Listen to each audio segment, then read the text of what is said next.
O processo de escrita. Sabes que o processo de escrita é incontornável? Nem mesmo a inteligência artificial te dispensa desta tarefa. Escrever textos é uma tarefa comum em contexto académico e os últimos tempos têm forçado a discussão sobre o recurso a ferramentas de inteligência artificial aplicadas ao processo de escrita. Paradoxalmente, cada ser humano voltou a estar no centro. Em primeiro lugar, pela preponderância que a oralidade voltou a ganhar, nomeadamente para demonstrar conhecimentos adquiridos e competências desenvolvidas. Também o lugar central do ser humano se define pela validação dos resultados da escrita, mesmo que realizados com recurso à inteligência artificial. Essa validação resulta do conhecimento do contexto comunicativo. Os temas, os objetivos comunicativos e tipologias textuais adequadas, e o leitor visado. Tu estás no centro daquilo que tem a tua assinatura. Assim é com os textos que escreves. Deixamos-te 5 ideias-chave sobre o processo de trabalho que te leva a um bom produto, o teu texto. O texto é um produto resultante de um processo de trabalho. No processo de escrita não deves saltar etapas. Em primeiro lugar há que conhecer o contexto comunicativo, isto é, para quem se escreve e para quê. Depois é preciso planificar. Escrever e fazer a revisão do texto são as etapas seguintes. Durante o processo, há ferramentas que te ajudam. O processo de escrita é composto por 3 etapas: planificação, textualização e revisão. Vamos falar sobre cada uma delas.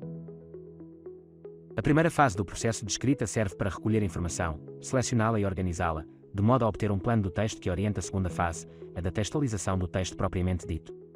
São muitas as formas de realizar a planificação e quem escreve é livre de selecionar a que mais lhe convém.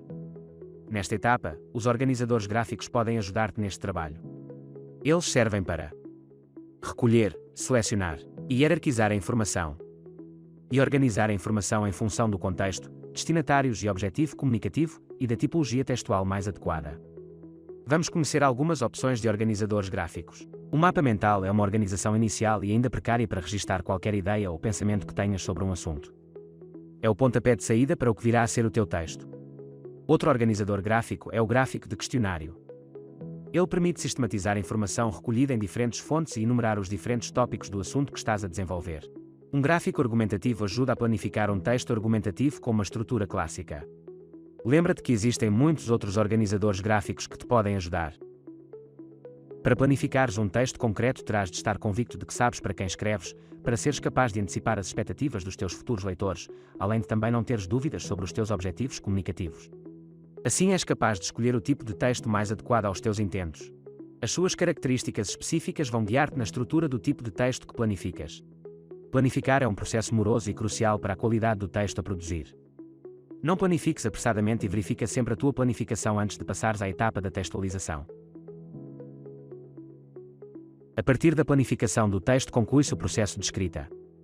Textualização e revisão são etapas sequenciais e recorrentes, permitindo alcançar o produto final. A revisão consiste num processo de releitura crítica do teu texto. Deixamos-te algumas orientações e dicas para esta etapa. É útil adquirir algum distanciamento do texto para a realização desta tarefa. Por exemplo, deixar pousar o texto alguns dias sem o ler, ou dando-o a ler a um colega. A revisão tem âmbitos macro e micro. A revisão macro diz respeito a aspectos de coerência e coesão textual, nomeadamente. A coerência é a articulação estruturada dos sentidos do texto. A coesão diz respeito aos mecanismos textuais que asseguram a coerência. A revisão micro relaciona-se com os aspectos linguísticos, como a construção frásica, a ortografia e a concordância. Não te esqueças. Verifica se usaste conectores lógicos que asseguram a articulação das ideias que pretendes transmitir. Eis alguns exemplos de conectores mais comuns.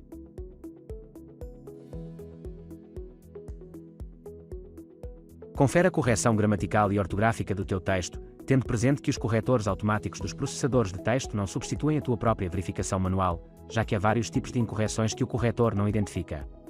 Faz uma revisão da estrutura do teu texto, tendo em atenção as seguintes secções essenciais: título e subtítulos, introdução, desenvolvimento, conclusão. Identifica se os objetivos comunicativos que subjazem à planificação que elaboraste são cumpridos, tendo em conta o público-alvo e o contexto a que o texto se destina. Quando escreves, desejas ser lido. Sabes que escrever dá trabalho, mesmo que recorras a meios auxiliares, como os que a inteligência artificial põe à tua disposição. Afinal de contas, quando escreves, tu és o responsável pelo texto. O texto exige pensamento e só tu és capaz de pensar, nem a inteligência artificial faz isso por ti.